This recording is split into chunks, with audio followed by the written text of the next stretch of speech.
menguras tenaga, pikiran hanya untuk menemukan kata yang syarat makna, hanya untuk mempres kalimat-kalimat ini, mengambil saripati kata dalam setiap kalimat untuk kemudian menyusun diksi dalam bentuk puisi misalnya.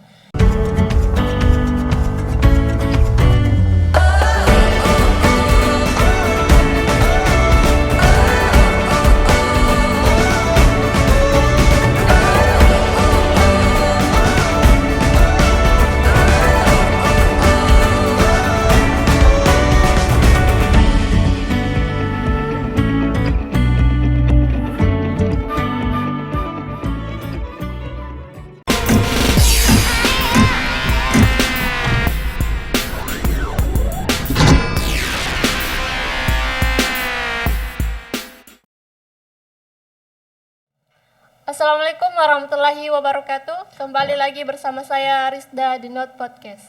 Bersama salah satu tokoh penulis lelaki kurang ajar dalam secangkir kopi. Kepada Kakanda Burhan saya persilakan untuk memperkenalkan dirinya. Iya, saya perkenalkan, nama saya Burhan SJ. Lahir tanggal 8 Juni tahun 1994 di Desa Sahiring, Kecamatan Sinjai Tengah, Kabupaten Sinjai.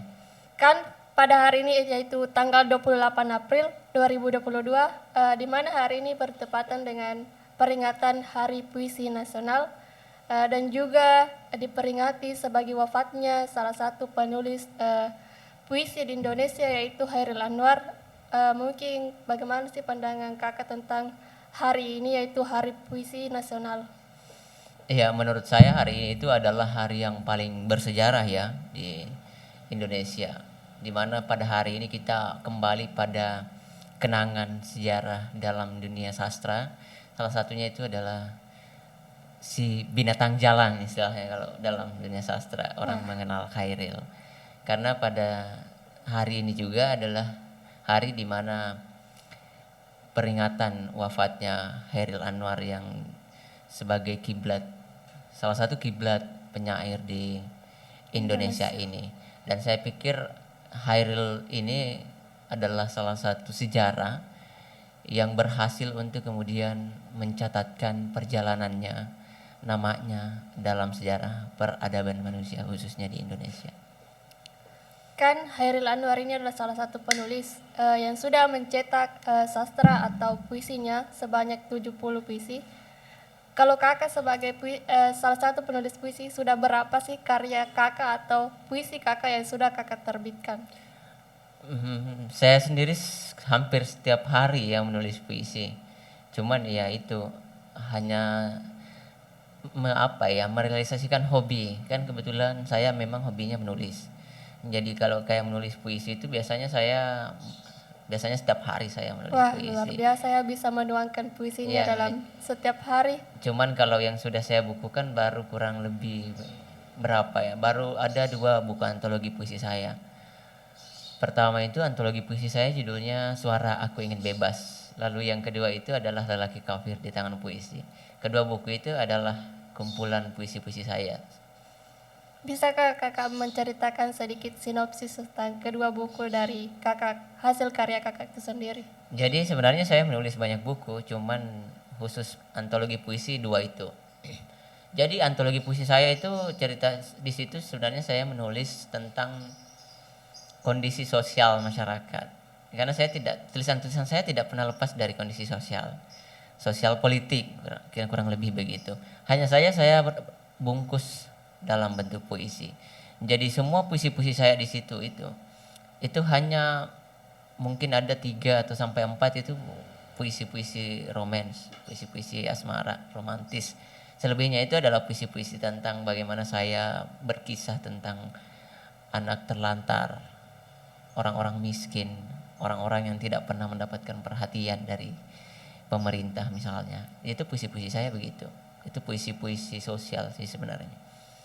Baik, tadi kakak mengatakan tentang hubungan puisi dengan sosial dan politik sih hanya digunakan sebagai untuk mengenang para pahlawan, perjuangan pahlawan-pahlawan yang terdahulu.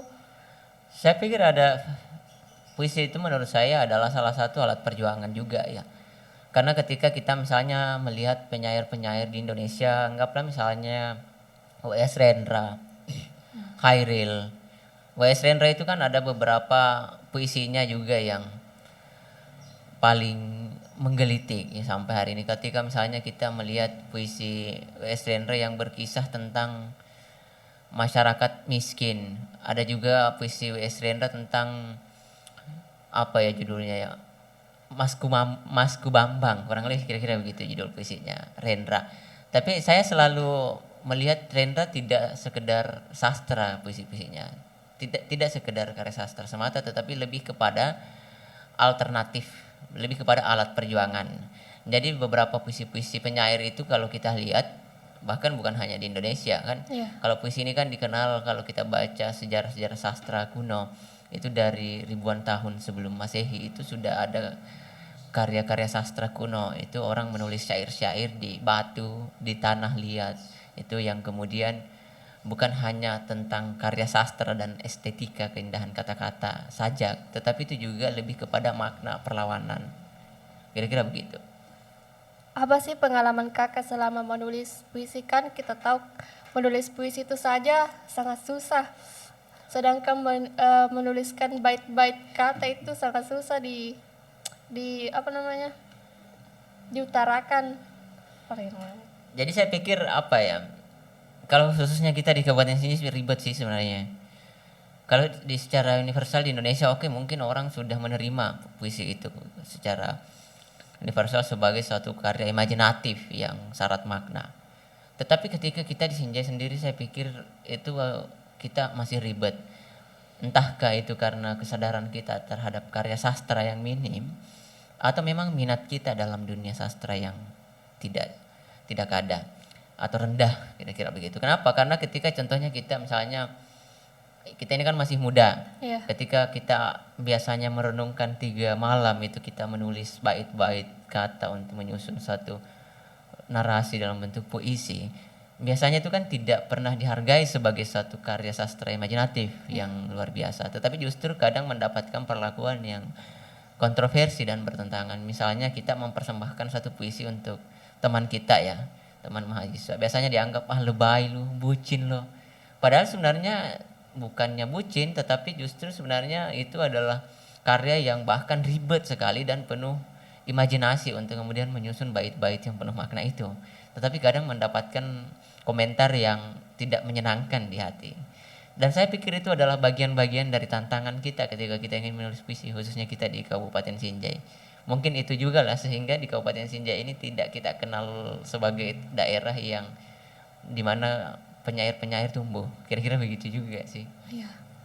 Bagaimana sih kakak mengatasi tantangan-tantangan tersebut? Misalnya ketika kakak dicaci maki tentang karya-karya kakak seperti itu, misalnya misalnya kakak menulis puisi, ih bucin sekali, kenapa menulis puisi tentang cinta, romantisme seperti itu?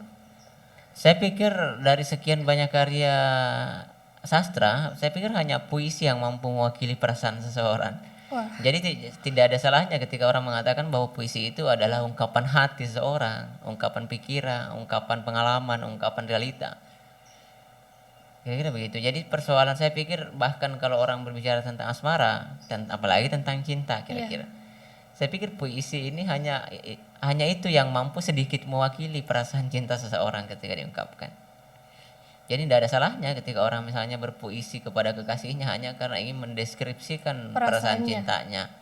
Meskipun kadang tidak dihargai sebagai sesuatu ungkapan yang penuh perjuangan. ya kadang dikatai gombalan begitu ya. Mm-mm. Padahal gombalan orang-orang seperti kita sebenarnya sudah tidak hidup dalam dunia segombalan itu. Kita toh kerjaannya misalnya menulis, membaca, berdiskusi. Saya pikir kalau untuk sekedar gombalan, saya pikir itu bukan dunianya kita lagi. Ketika kakak menulis puisi, adakah rasa jenuh atau bosan dalam benak kakak ketika mengutarakan perasaan kakak dalam sebuah bait-bait kata atau bait-bait puisi? Justru saya jenuh kadang-kadang lalu saya menulis puisi. Oh, Bukan karena saya menulis puisi lalu jenuh, justru kadang karena saya jenuh, tidak tahu mau melakukan apa kadang-kadang, lalu saya buka catatan ya menulis puisi. Jadi justru puisi itu adalah obat kejenuhan saya. oh iya iya. luar biasa ya. Jadi menulis puisi sebagai obat ketika kita jenuh, ketika kita bosan dengan sesuatu ya. Tapi menurut Anda sebagai perempuan sih, bagaimana sih Anda merasakan puisi itu bekerja? Mungkin ada orang yang pernah menuliskan puisi untuk Anda.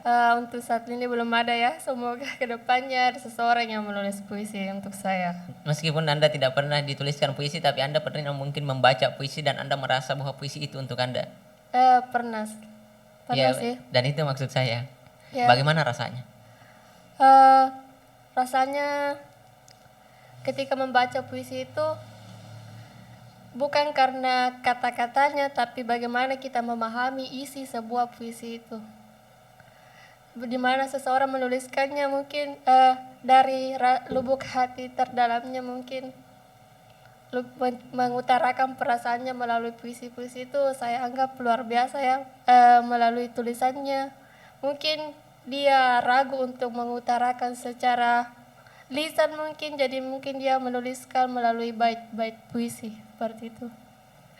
Lanjut ya Kak, tadi tentang gombalan-gombalan ya. Saya ini sebagai sosok perempuan itu sendiri tidak takluk ya hanya gombalan. Tapi ketika saya dibacakan puisi, tidak tahu kenapa hati saya tuh sangat luluh dengan bait-bait atau syair-syair yang dibacakan oleh seseorang atau puisi yang dibacakan. Bagaimana sih cara kakak memperoleh atau menyusun kata sehingga mendapatkan momen indah atau suasana indah dalam menambah daya ekspresivitas sehingga pembaca itu sangat menyentuh hatinya, mungkin sampai-sampai pembaca ini menangis. Bagaimana cara kakak seperti itu?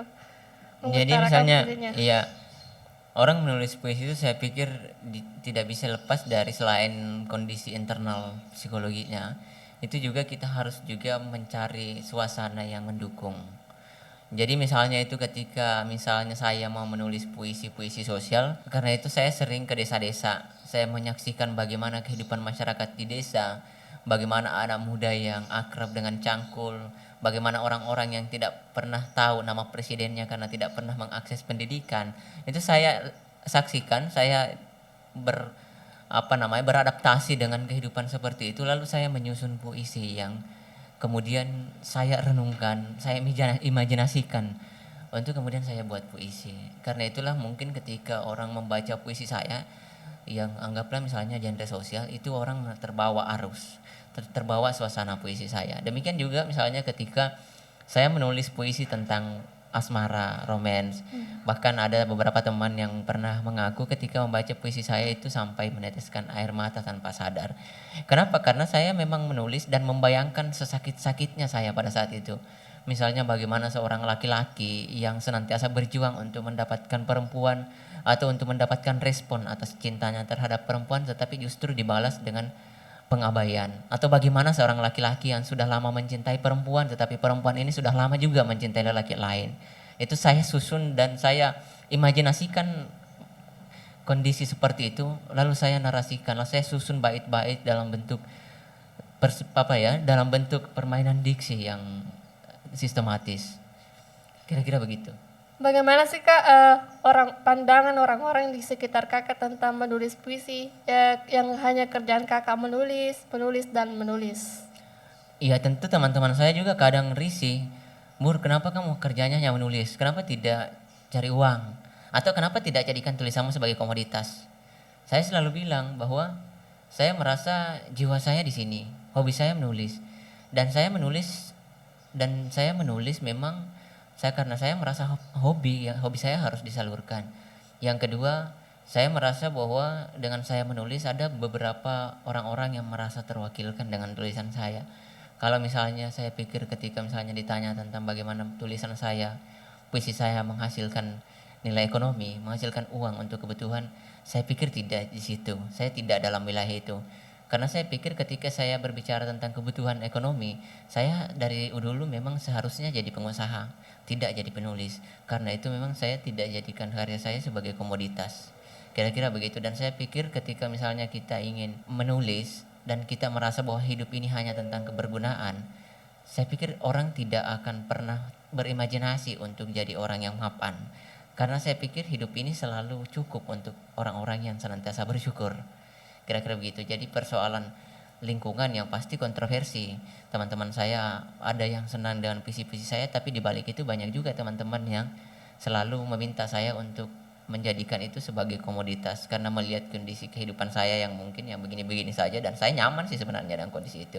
Dan ini saya rasa ini adalah ukuran saya, dan saya harus menerima kritikan teman-teman saya bahwa ukuran mereka ya itu ukuran mereka yang dia coba terapkan ke saya tidak ada soalnya. Yang salah kalau saya kemudian memaksakan diri untuk menggunakan ukuran mereka, saya pikir itu yang tidak terlalu relevan. Dan saya pikir saya nyaman dengan kehidupan seperti ini. Meskipun lingkungan kontroversi, saya pikir itu adalah hal-hal yang harus dimaklumi sebagai kewajaran. Apa sih status kakak? Kan kakak menulis puisi berasal dari perjuangan seorang laki-laki mengutarakan perasaannya, perjuangan mencintai seorang perempuan, namun perempuan itu mencintai perempuan lain. Apa sih status kakak sekarang? Apakah sudah menikah, jomblo, atau single, apalah? Kalau Anda berteman dengan saya di Facebook, itu di situ jelas status saya masih lajang. Bagaimana sih orientasi kakak ke depan? Apakah hanya menulis puisi saja atau bagaimana?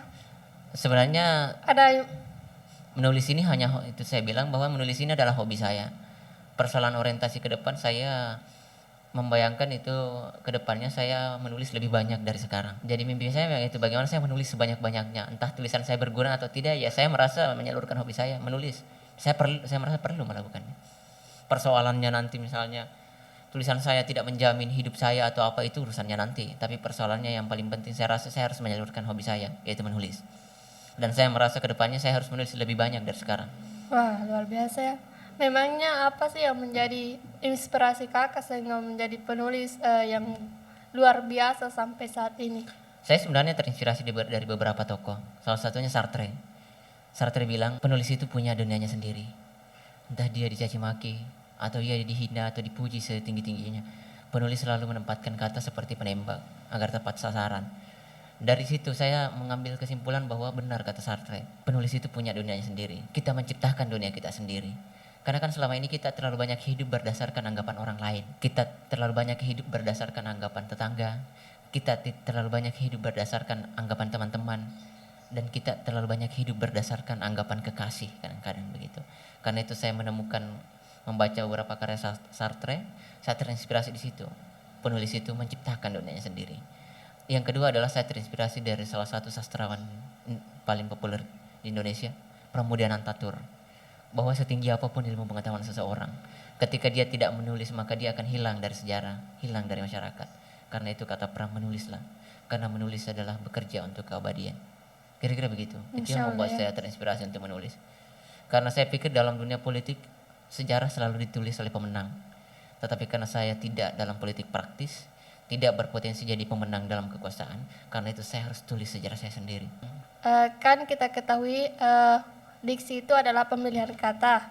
Bagaimana sih Kak menyusun satu kata menjadi sebuah kalimat atau sebuah puisi? Iya, saya pikir kalau orang menulis puisi dan persoalan misalnya bagaimana menentukan irama, lirik, ritme pada setiap sajak misalnya ya.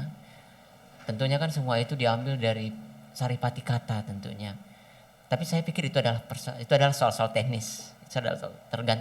Tergantung misalnya penulisnya mau, misalnya kan orang mengenalnya misalnya puisi berirama, puisi berima, misalnya puisi berima A, puisi berima akhiran-akhiran yang berima ini itu saya pikir itu persoalan teknis. Tetapi yang paling penting saya pikir di sini ketika ya, bertanya seperti itu, yang paling penting menurut saya adalah bagaimana orang dulu menjadikan membaca itu sebagai kebutuhan. Karena hanya dengan cara itu orang menjadikan buku itu sebagai sesuatu yang membuatnya candu.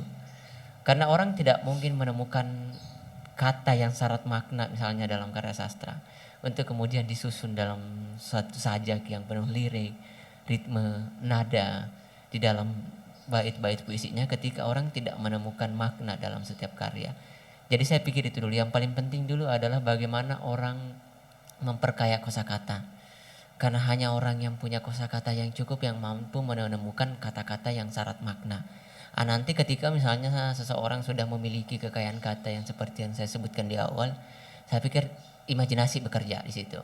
Bagaimana imajinasi ini kemudian memilah kata-kata yang kemudian penuh syarat makna, kemudian menyusun dan kemudian memasukkan ritme, irama, nada dalam puisinya. Kira-kira begitu. Pernah nggak sih kakak mengutarakan perasaan kakak itu sendiri kepada perempuan menggunakan puisi? Iya, bukan hanya pada perempuan. Setiap hari saya mengutarakan perasaan saya lewat puisi. Jadi kadang kalau teman-teman lihat postingan-postingan saya di Facebook itu hampir setiap hari saya memposting. Kalau bukan puisi kadang saja potongan sajak saya buat. Dan itu adalah perasaan saya. Di situ ada juga perasaan saya terhadap perempuan, perasaan saya terhadap kondisi sosial, perasaan saya terhadap kondisi pemerintahan, politik, dan lingkungan di sekitar tentunya.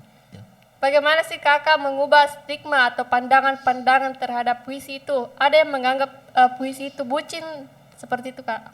Iya, jadi sebenarnya contohnya misalnya di Kabupaten Sijaki Iya. kita ini kan kadang kalau menulis puisi dan mengirimkan pada seseorang itu langsung dibalas, kalau bukan emot ketawa, itu kadang dibalas lebay buaya. Iya. Dan saya sangat jengkel sekali dengan kondisi seperti itu. Saya pernah menulis satu artikel di koreta.com, judulnya itu Aku Buaya dan Kau Lubangnya. Tulisan itu saya berangkat dari kejengkelan.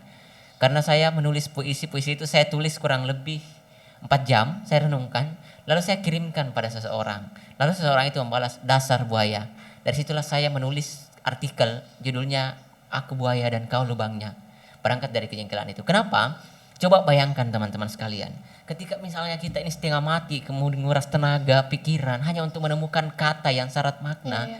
hanya untuk mempres kalimat-kalimat ini, mengambil saripati kata dalam setiap kalimat untuk kemudian menyusun diksi dalam bentuk puisi misalnya, untuk memainkan narasi, memasukkan ritme, nada, irama di dalam tulisan, lalu kemudian dibalas lebay, dasar buaya. Bagaimana sakitnya itu, teman-teman? Artinya perjuangan pengorbanan kita ini yang tidak pernah dihargai, atau paling tidak tidak perlu hargai, tidak perlu balas apa-apa, daripada balas yang dengan kata yang mensumpah serapahi karya yang dengan susah payahnya kita ciptakan. Coba teman-teman, kenapa? Karena saya membayangkan orang yang mengatakan saya buaya pada saat itu, saya tidak yakin dia mampu juga menulis seperti itu.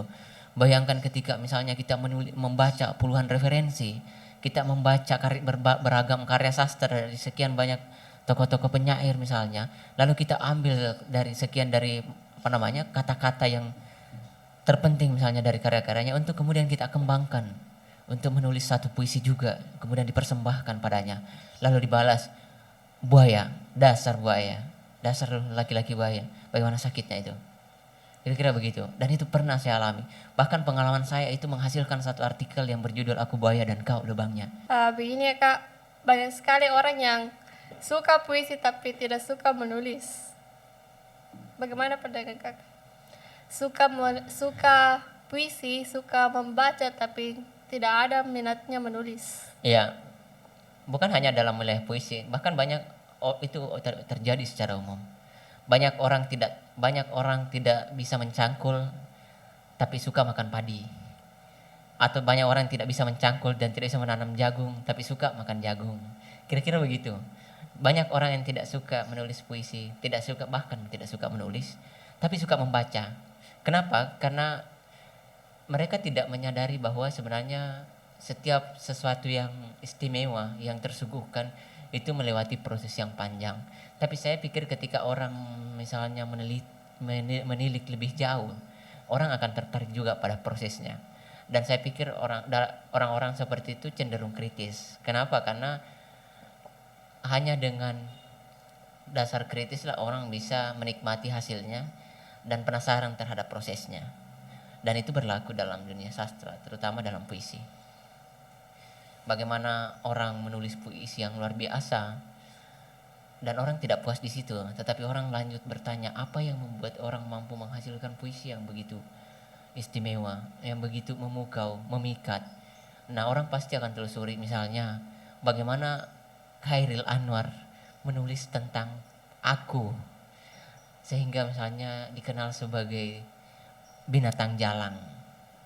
Dan ternyata itu butuh proses panjang untuk kemudian ketika kita melihat sejarah perjuangan Chairil untuk kemudian menyelesaikan aku yang kemudian populer yang dikenal binatang jalang. Saya pikir itu adalah salah satu proses panjang kemudian dilalui oleh Chairil yang membuat dia berhasil untuk kemudian menyelesaikan puisinya. Contoh kecilnya begini, binatang jalang sendiri. Ketika kita misalnya melihat secara terminologi, itu binatang jalang itu misalnya diperuntukkan untuk orang anggap itu buruk. Tetapi dalam puisi, dalam sastra, binatang jalang itu saya pikir itu bermakna kemerdekaan. Karena saya pikir Khairil memilih kata itu sebagai bentuk perlawanannya terhadap kekuasaan, sebagai bentuk penolakannya terhadap berbagai macam intervensi kehidupan di masanya. Karena itulah binatang jalang artinya menurut saya adalah manusia bebas, manusia yang tidak bisa diatur, kira-kira begitu. Kan begini, puisi juga tidak hanya digunakan untuk menyatakan perasaan, tapi juga digunakan untuk makna lain, misalnya puisi kritis. Bagaimana menurut pandangan Anda? Intinya saya pikir semua puisi tentang perasaan. Tetapi misalnya kalau tentang cinta, tentang asmara dan tentang perjuangan, saya pikir itu puisi itu berlaku terhadap kehidupan universal. Jadi kenapa? Karena ketika kita lihat, meskipun umumnya kaum muda menggunakan puisi untuk persoalan romantisme, tetapi ketika kita melihat sejarah-sejarah perjuangan penyair di Indonesia, anggaplah misalnya kembali lagi seperti tadi saya katakan, misalnya penyair-penyair di zaman Khairil ya, atau misalnya penyair-penyair di zaman Rendra. W.S. Rendra itu kan sendiri menulis lebih banyak puisi tentang perjuangan. Salah satu puisi W.S. Rendra yang paling saya ingat dan paling berkesan menurut saya itu adalah Orang-orang Miskin judulnya. Jadi orang-orang miskin itu adalah gambaran real menurut saya, meskipun diutarakan dalam bentuk puisi, tapi menurut saya itu betul-betul mewakili kondisi real masyarakat kota yang notabene-nya mereka yang mengalami kondisi ekonomi yang di bawah di bawah rata-rata, atau singkatnya mereka yang miskin. Jadi puisi-puisi Rendra itu tentang kemiskinan itu menggambarkan secara jelas bagaimana orang-orang miskin hidup dengan sampah, hidup dengan berbagai macam kebutuhan yang tidak pernah terpenuhi. Jadi itu adalah salah satu perjuangan yang menurut saya sangat menyentuh orang. Itu puisi perjuangan.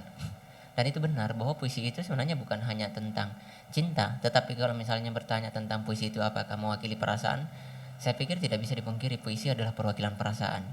Lalu bagaimana puisi perjuangan? Ya, puisi perjuangan juga adalah puisi yang mewakili perasaan orang-orang yang tertindas. Karena itu puisi dijadikan alat untuk berjuang. Begitu kira-kira, Rizda. Bisakah puisi ini dijadikan sebagai alat untuk mengkritisi kinerja pemerintah daripada mahasiswa turun langsung untuk aksi? Bukan bisakah? Tetapi saya pikir beberapa penyair memang mengatakan, apalah arti keindahan seni ketika tidak ada unsur perlawanan di dalamnya? Apa arti puisi ketika terlepas dari kehidupan sosial, kata Rendra? Bagaimana sih Kak memilih sebuah puisi untuk menarik sebuah perempuan? Kan Kakanda ini terkenal dengan suka didekati dengan banyak perempuan. Bagaimana sih Kakak memilih puisi yang cocok untuk perempuan? Apakah dilihat dari kriteria perempuan itu sendiri, kepribadiannya, atau bagaimana Kak? Kadang saya menulis puisi ya karena merasa hobi, atau menulis puisi terhadap perempuan yang saya suka. Kalau misalnya Anda bertanya dan menganggap bahwa saya menulis puisi dan banyak didekati perempuan seolah-olah puisi saya adalah senjata untuk kemudian dikagumi banyak perempuan, saya pikir tidak. Saya tidak berada dalam wilayah saya itu.